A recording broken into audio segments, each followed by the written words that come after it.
you're interested in taking this on. What's your take on choosing the right chart? I want to hear from a CEO's perspective. See, most of the times when CEOs are looking at it or CXOs are looking at it, they are not looking at one or two or three dimensions. They are Right. looking at actually now. Let's suppose a KPI chart. What is the best chart? I mean, to me, the spider web chart is one of them, or the Yes. radar chart is something that I like it because just a glimpse of it, you would be able to look at all the KPIs. You know, what was the benchmark and what did you achieve easily? I mean, you do not need any further explanation of it. And most of the times I see that, the CXOs needed to create multi-dimensional charts because Mhm. the visualization. Now try to represent maybe 6 or 7 dimensions within a bar chart or within a pie chart. I don't think that that's the right way to go. No. So radar chart is something that I always prefer in terms of evaluating the KPIs, KRAs, or when it comes to also, the meeting the numbers or the deadlines and all of that as well, you can see those comparative charts as well.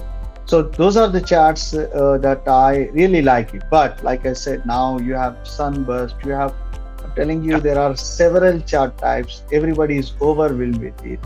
One thing I would like to mention is that any chart that you choose, if it is not serving the purpose of it, then remove it. And that's why the tools like what we have, that's why the tools like what we have, at PiLog, what we practice, Smart IG tool, you can change the chart type on the fly. And that feature we brought in only to, for those people who would like to change the chart on the fly.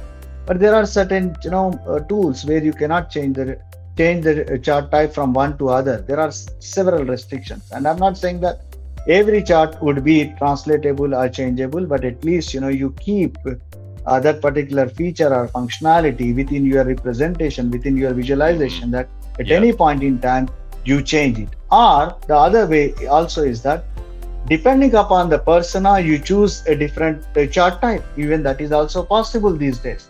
It's exactly the same data set. It's exactly the same thing, but the persona is different.